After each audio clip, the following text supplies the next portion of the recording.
पादरियों से राहुल गांधी की मुलाकात पर बीजेपी ने निशाना साधा है। बड़ी खबर इस वक्त की, पादरियों से मुलाकात पर राहुल गांधी घिरते हुए नजर आ रहे हैं। इस पर सियासत हो रही है। राहुल की हिंदू विरोधी विचारधारा सामने आ गई है। यह बीजेपी ने आरोप लगाया है राहुल गांधी पर। राहुल भारत तोड़ो यात्रा करने के लिए निकले हैं। बीजेपी की तरफ से ये तमाम आरोप लगाए गए हैं। राहुल गांधी भारत जोड़ो यात्रा पर निकले हैं, लेकिन बीजेपी ने कहा है कि दरअसल ये भारत जोड़ो नहीं, भारत तोड़ो यात्रा है। और इस बीच जो तस्वीर सामने आई उसके बाद बीजेपी ने राहुल गांधी पर सीधे हमला किया। पादरियों से मुलाकात की तस्वीर सामने आने के बाद और उनसे हो रही बातचीत का वीडियो सामने, ऑडियो सामने आने के बाद राहुल गांधी पर बीजेपी हमलावर हो गई है। राहुल गांधी को निशाने पर लेते हुए बीजेपी ने कहा है कि वो भारत जोड़ो नहीं, भारत तोड़ो यात्रा निकाल रहे हैं। लेकिन इससे पहले आइए आपको सुनवाते हैं कि पादरियों से मिलने के बाद राहुल गांधी ने क्या कुछ कहा। So Jesus Christ is a form of God, is that correct? He's a real God. He's a real God. That's what we believe. Normally, God reveals him as a man, human person, not like Shakti or this power. So we see in this human person. तो राहुल गांधी की इसी बातचीत का जो हिस्सा है, उसके बाद बीजेपी अब राहुल गांधी को निशाने पर ले रही है। संबित पात्रा ने राहुल गांधी पर तंज कसा है, आपको सुनाते हैं। सोनिया जी और राहुल जी ने हिंदू धर्म के खिलाफ एक तरह से अशोभनीय बातों को बोला है, चाहे वो भगवान राम के विषय में सबूत मांगने की बात हो, भगवान राम को नकारने का विषय हो, या आज मां शक्ति का विषय हो।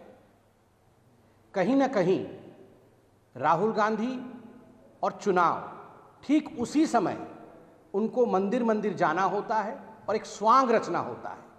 जब चुनाव दूर हट जाता है तो राहुल गांधी जी का ये स्वांग जो है वह भी खत्म होता है और उनका असली चेहरा, जो हिंदू विरोधी चेहरा है, वो सामने आता है। हमारे सहयोगी निशांत राय हमारे साथ जुड़ गए हैं। निशांत, एक तरफ राहुल गांधी भारत जोड़ो यात्रा पर निकले हैं, वो बातचीत कर रहे हैं हर धर्म हर समुदाय के लोगों से, लेकिन बीजेपी हमलावर है क्योंकि राहुल गांधी का जो ऑडियो और वीडियो सामने आया है उससे बीजेपी को मौका मिल गया है। देखिए, बिल्कुल भारत जोड़ो यात्रा में जिस तरीके से राहुल गांधी लगातार पिछले 4 दिनों से पद यात्रा कर रहे हैं, वैसे में आज जब उन्होंने पादरियों से मुलाकात करी और पादरियों से मुलाकात के बीच जो शब्द निकल कर सामने आए, वो बीजेपी को उसने एक बड़ा मौका दे दिया है।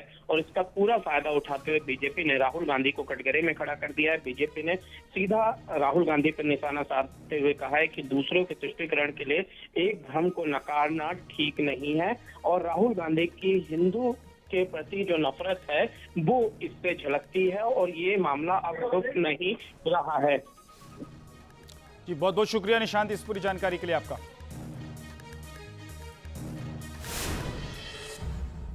और एक और बड़ी खबर आपको बताते हैं, राहुल गांधी की भारत जोड़ो यात्रा पर अमित शाह ने तंज कसा है।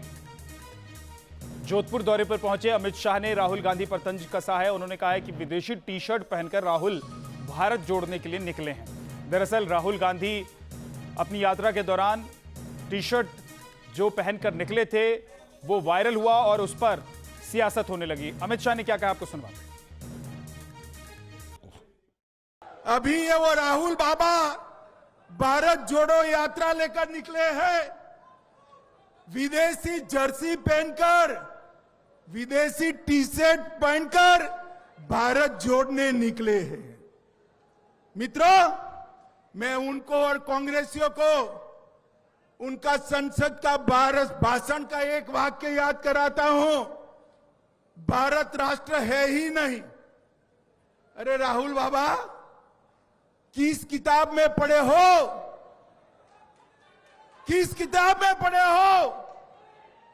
ये तो वो राष्ट्र है जिसके लिए लाखों लाखों लोगों ने अपने सर कटवाकर भूमि को लाल करने का काम कर दिया।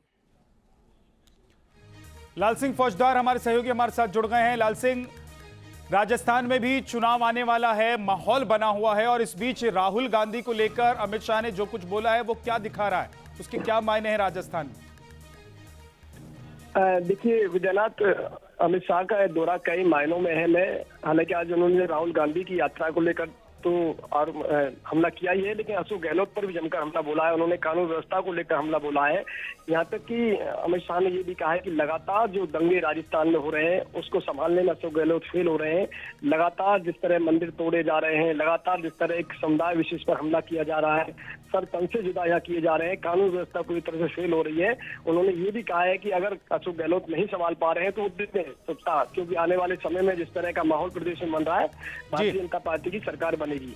विद्यानाथ, एक बात और उन्होंने कहा है कि 2024 के रण को अगर भारतीय जनता पार्टी को जीतना है और पूरी सीटें, जैसे कि लगातार राजस्थान में 2 बार के चुनाव में पूरी सीटें बीजेपी को। बहुत बहुत शुक्रिया लाल सिंह फौजदार इस पूरी जानकारी के लिए आपका।